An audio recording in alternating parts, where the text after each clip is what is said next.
A ideia de você ter uma pessoa referência que vai assumir um ministério e você fica olhando, e você nem tem ideia do que seja, eu acho humilhante. Significa que o presidente da República é burro.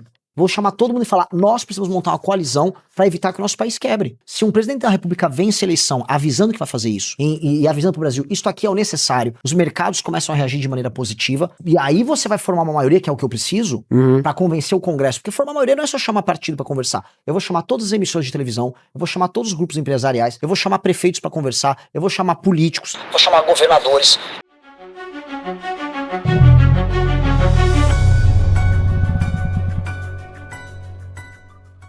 Houve nos últimos tempos uma especulação envolvendo uma possível aliança do senhor com o pré-candidato do PSD, Ronaldo Caiado. Eu queria saber como é que ficou a evolução dessa conversa. Uma aliança é possível entre os dois? Eu acho que no momento certo pode haver uma conversa, sim. Ainda não conversamos. Não, conversas... Nem eu liguei pra ele, nem ele ligou pra mim. A gente fez bons acenos públicos, porque eu disse que o Caiado, ele quando trabalhou comigo... venceu, foi basicamente a vitória que nós tivemos contra Dilma Rousseff no impeachment dela. E ele falou que fazer um partido foi um partido missão foi um grande feito. Alguns elogios, e eu venho falando que dos governadores ali que estavam concorrendo ele é o melhor, mas nada além disso, não passou disso. O senhor abriria mão para ser vice dele ou ele eventualmente poderia abrir mão para ser seu vice? Não haveria da parte do missão nenhuma restrição fundamental a uma aliança formal com o PSD? Eu não seria vice em nenhuma hipótese. Não há nada nesse sentido colocado na mesa. Gosto do Caiado, mas entendo o PSD como problemático. E eu entendo o PSD como um partido que ele vai me trazer mais ônus do que bônus. Não acredito nessa história de, o partido tem estrutura. Porque a estrutura do partido vai basicamente se juntar ao projeto de poder específico do Estado. Então na Bahia eles estarão com o PT, no Rio de Janeiro estarão com o PAS, que por enquanto está com o PT. Então, na prática, eu levo com o ônus do PSD, mas não levo bônus nenhum. O único bônus, no caso, é o Caiado, que é realmente um homem sério. Aí ia pra minha segunda pergunta, que era essa. Se eventualmente uma aliança se formar nessa hipótese, o senhor chegou a dizer numa entrevista que o Brasil é dominado pelo Centrão. O PSD é um partido identificado com o Centrão. Esse ônus não prejudica o discurso fundamental do Missão de renovação da política? É exatamente disso que a gente tá falando. Porque assim, eu vou precisar governar com eles. Quando eu digo com eles, vou precisar chamar gente desses partidos políticos malditos pra fazer composição, pra ter maioria pra fazer governo. Ponto. Falar de maldito não afasta esses partidos? Eu acho que não, eu acho que eles não ligam. Eu sou bem sincero, Macalossi. Eles não dão a menor bola. Eles são figuras muito cínicas, o cinismo faz parte do jogo. E eu não tô aqui adjetivando as pessoas deles, tô adjetivando o grupo político ao qual eles fazem parte. Que é um grupo político que está presente em todos os escândalos de corrupção no Brasil, que faz parte das administrações muito mal feitas que nós temos nos municípios ao redor do Brasil. Então, eles só existem, inclusive, porque a compra de voto é a base da política brasileira. E são partidos que se baseiam na compra de votos. Então, eles são um problema. O que eu tô falando é, se fôssemos um país sério, essas figuras não estariam eleitas, porque o eleitor brasileiro votaria em pessoas probas. Mas o eleitor brasileiro vai dar para o Centrão uma grande votação nessa eleição, independente da minha opinião ou da opinião de qualquer outro candidato. Então, fato dado, eu vou ter que lidar com eles. Vou ter que lidar com eles porque o eleitor brasileiro assim o quis. O senhor que analisa a política também, antes inclusive de ser pré-candidato, o senhor tem falado muito sobre a composição dos partidos brasileiros, do quadro brasileiro. Eu tenho visto um discurso muito enfático em relação ao protagonismo do Supremo Tribunal Federal, mas me parece que há também um protagonismo desses partidos na dinâmica entre o legislativo e o executivo. Exato. E daí a minha pergunta é a seguinte, nesse sentido, dos chamados partidos malditos que o senhor menciona, que vão ser ampla maioria dentro do Congresso, obviamente o senhor já deve ter respondido essa pergunta, mas além de como governar com esses partidos malditos, na sua palavra, como é que o senhor vai convencer os parlamentares desses partidos malditos, vou enfatizar pela terceira vez, a abrir mão do poder que eles detêm hoje através dos nacos orçamentários que eles controlam? Porque de maneira... É mais fácil você oferecer cargos, obviamente, para os bons quadros e compor um governo do que chegar para mais de 500 deputados e dizer, olha, vocês têm aí 50 bilhões de reais do orçamento livre, eu quero esse dinheiro de volta para poder fazer política pública. O senhor acha que isso é possível? É possível porque não havendo possibilidade de fazer isso, não há mais governo. E uma eleição minha representa uma instância, se não de ruptura, mas de uma inflexão rumo a um Brasil que precisa ser diferente porque ele está disfuncional. Na verdade, em outros momentos na história brasileira, isso aconteceu. A gente pode falar das reformas do governo Temer, eles foram obrigados a alterar a dinâmica de poder em alguma medida para fazer reformas econômicas. Aconteceu inclusive no governo do Fernando Henrique Cardoso e deveria ter acontecido no governo do Bolsonaro. Só não aconteceu no governo do Bolsonaro porque o Bolsonaro não tinha plano nenhum. O Bolsonaro em si, o plano dele era Bolsonaro. Então ele entrou no poder, o Centrão tinha que se adaptar a uma nova circunstância em que ele tinha medo, e essa circunstância não se deu porque o governo era frágil. Eu vencendo a eleição, vindo de um partido muito pequeno, significa que nós temos um novo balanço de poder. Neste novo balanço de poder, aí o que vai caber ao Centrão é se adaptar. E há sempre uma corrida para adaptação. Não é mais fácil o senhor se adaptar ao Centrão do que o contrário? Não. Não porque é um impasse. Eu não estou ali para ficar no poder pelo poder. Se eu não chegar ao poder para fazer história, não tem sentido eu ter chegado ao poder. Mas o discurso dos candidatos que foram bem-sucedidos nas suas empreitadas, pregando, entre aspas, a ruptura do sistema estabelecido, acabaram, na prática, sendo eventualmente mal-sucedidos. Eu vou aqui citar 2 casos emblemáticos, o Jânio Quadros, Fernando Collor de Mello e, em certa medida, até o próprio Jair Bolsonaro. Esse discurso não é maldito? Não, eu não acho o meu discurso maldito porque ele não é igual ao deles. Na verdade, eu sou um reformista do Estado brasileiro e eu entendo a necessidade de uma reforma política se dando em outros termos que os propostos por esses 2 candidatos. O Collor falava de uma grande reforma econômica, de suposto prisma liberal, mas tocou com a Zeca do 12 de Mello e cortou e quebrou a aliança que elegeu ele no segundo turno, que continha partidos do dito centro e continha apoio, inclusive, da maior emissora do Brasil, à época, a Rede Globo. Ele perdeu esse bloco e ele foi se queimando até ser demitido através do impeachment. Jânio Quadros era um louco. Jânio Quadros era um louco, instável, chegou ao poder e começou a agir de maneira imprevisível a ponto de cair. Eu não penso dessa maneira.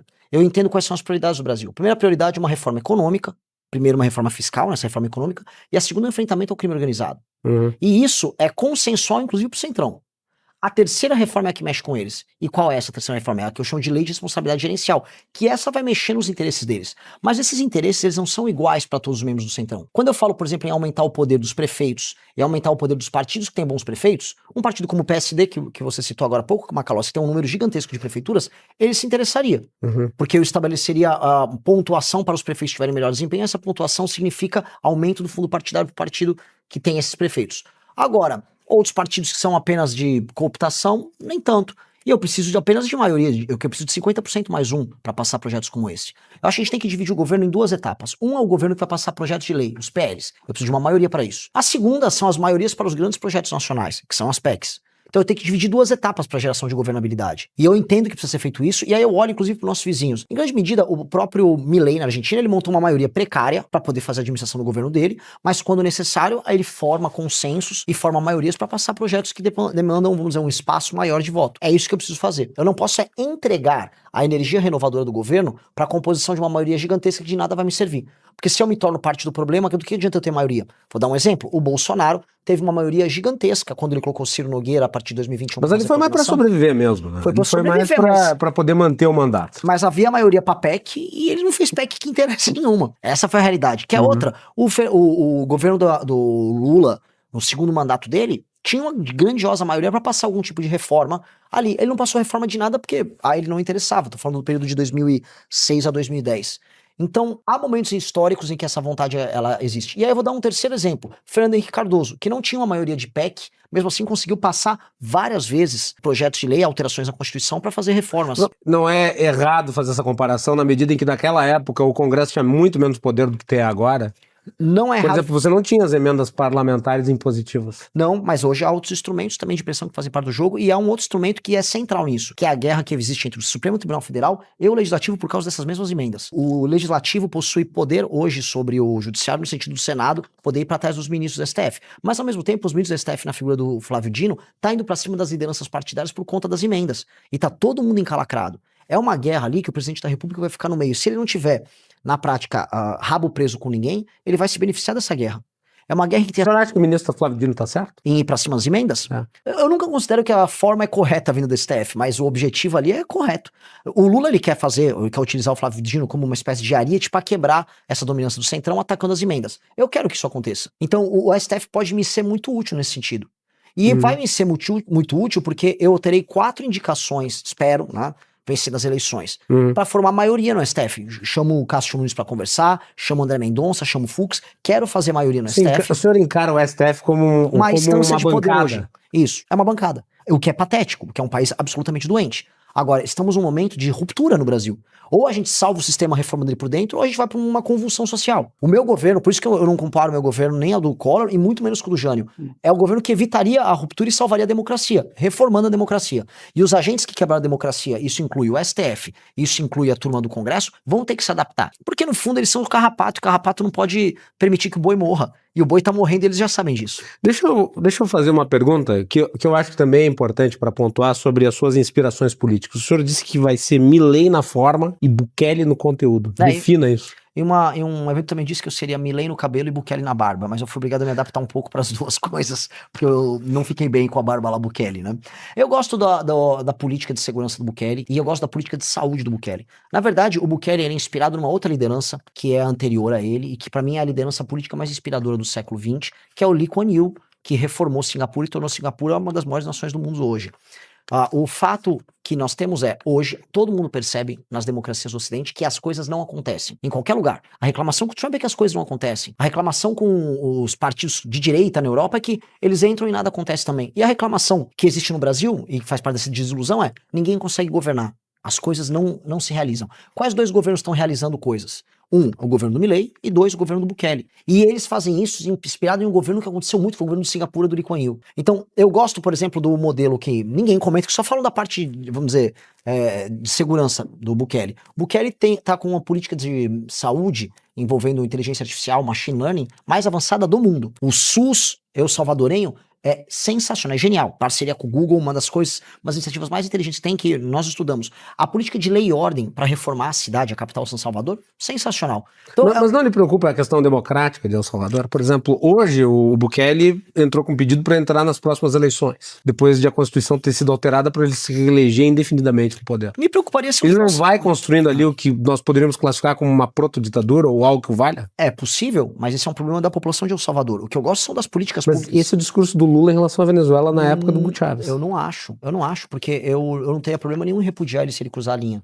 Até porque eu não tenho nenhum vínculo de financiamento mútuo com ele, enquanto que o Lula tinha junto com o regime venezuelano. Agora, o que eu tenho é o entendimento de que as políticas públicas dele foram boas. Assim como eu posso concordar que um regime fechado como o chinês tem políticas públicas boas na área de administração das cidades. E o sistema de incentivo na administração pública nos municípios. Não vejo problema nenhum em adotar uma política dentro de um regime democrático, até porque essas políticas cabem dentro do regime democrático. O que o Bukele fez foi provar que é possível dentro da América Latina você destruir o crime organizado. E a gente tem uma visão na América Latina muito derrotista de que nós não conseguimos fazer nada. E ele provou que é possível. Se ele vai exceder, ele vai cruzar um limite e cruzar uma linha, aí nos opomos à linha cruzada. Meu problema é o seguinte, eu não vou antecipar a cruzada de linha dele. Eu gosto dessa política que foi adotada. Eu vejo boas políticas adotadas em democracias e regimes fechados. A questão é, isso cabe numa democracia? Se cabe numa democracia, eu a utilizarei. O senhor tem defendido a tese... E daí entrando na pauta da segurança pública, a tese do direito penal do inimigo, que é uma tese que gera uma série de debates. Nós tivemos recentemente a aprovação da lei antifacção. Fazendo uma análise sobre a lei antifacção, tem gente que diz que ela abre ali margem para ampliação do que seriam características do direito penal do inimigo na legislação brasileira. O senhor acha que está por aí o caminho para a implementação da agenda de missão na área da segurança pública? Eu fico feliz que esse tema ele começou a ser pautado porque a gente trouxe essa discussão há coisa de 2 anos, que é a ideia de ter uma legislação especial, um regime de exceção para quem é excepcional. Um membro de uma facção nem sequer, vamos dizer, ele concorda com a ideia de que o Brasil tem autoridade sobre o seu próprio território. Ele está em processo de negação do Estado brasileiro. Então ele é um ente anômalo que tem que ser tratado de maneira anômala. A gente demorar tanto tempo para ter reconhecido isso, mostra só como o Estado brasileiro é lento em entender as suas próprias prioridades, porque não entender que o Comando Vermelho faz ocupação territorial em pleno 2026 é meio que uma loucura. Ou que o PCC também faz isso de uma maneira diferente. Esse entendimento já deveria ter acontecido na nossa Constituição. E mais do que isso, países constitucionalmente muito sérios, democracias muito consolidadas, como a Dinamarca, já tem um estatuto, um regime similar. Na Dinamarca há uma espécie de uma facção criminosa lá, que se você sair mostrando os ícones e os símbolos dele lá, você vai punido, mesmo não sendo membro da facção. Eu tô falando de um regime democrático tradicionalíssimo, Ninguém vai falar que a Dinamarca está violando direitos humanos com isso. Isso é apenas uma constatação básica. É que a gente não faz as constatações básicas. E há um debate acadêmico sobre isso, porque pode ou não pode, simplesmente porque tudo que não está dentro da caixinha daquele discurso de esquerda garantista, ou da ideia de que o direito penal tem que servir para recuperar o bandido, o que eu discordo, é tratado como fascismo. E eu acho que a gente não pode tratar as coisas sob esse prisma. O senhor deu uma declaração na época em que o governo americano classificou o Comando Vermelho e o PCC como organizações terroristas. O senhor escreveu nas suas redes sociais o seguinte: americano nenhum vai matar nossos bandidos. Quem vai matar seremos nós, honra e glória aos nossos policiais. Se não me engano, uma entrevista na Rede TV, o senhor disse que vai usar drones para isso. Sim. Como é que vai ser? Nós vamos trazer, a gente vai fazer cooperação internacional, inclusive com o próprio governo americano. E aí, O senhor concorda com a classificação? O senhor acha que são grupos terroristas? eu acho que não é preciso chamar, mas é uma analogia que ajuda as pessoas a entender a gravidade do problema. Eu não acho que é uma analogia perfeita, mas ela ajuda as pessoas a entenderem, assim... Não parecem mais com grupos mafiosos? É uma instância que fica no meio. A partir do momento que você domina uma cidade inteira, é diferente de uma máfia. Máfia controlava alguns vezes bairros inteiros ou operações inteiras. A operação, por exemplo, da bebida que havia nos Estados Unidos. Era uma operação. Agora, você pegar nacos inteiros do território, ou vamos pegar um exemplo da Rota Caipira de São Paulo, que é a do PCC. Você pegar uma rota que vai do Mato Grosso do Sul até o Porto de Santos, passando por dezenas de cidades, com controle do PCC, com um porto inteiro, o porto mais, por enquanto, mais importante do Brasil, com a Baixada Santista inteira tomando uma operação super complexa com lavagem de dinheiro. A gente qualificar só como máfia não é preciso, e como organização terrorista apenas não é preciso. É porque é tudo isso e muito mais. É um organismo novo que tem que ser entendido dessa maneira. Por isso que nós precisamos mais ajuda. Os efeitos da designação. Os efeitos da designação não são preocupantes. Eu ouvi várias entrevistas do Lincoln Gakia, que é um especialista na área, inclusive muito ameaçado pelo próprio PCC.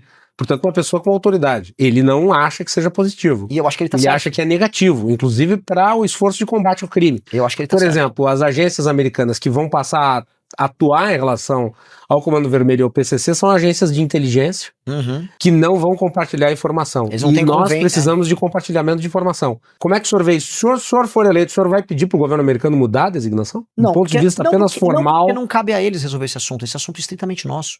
Eu acho que o papel do governo americano nessa história é mínimo, para dizer nenhum. Eu acho simplesmente que nós não temos que depender dos Estados Unidos para resolver esse assunto. E eu acho que esse assunto é um assunto de política externa americana para toda a América Latina. Os americanos estão, a gente precisa entender o que os americanos querem. Eles estão hoje entendendo que num conflito com a China, eles veem a América Latina como uma reserva estratégica.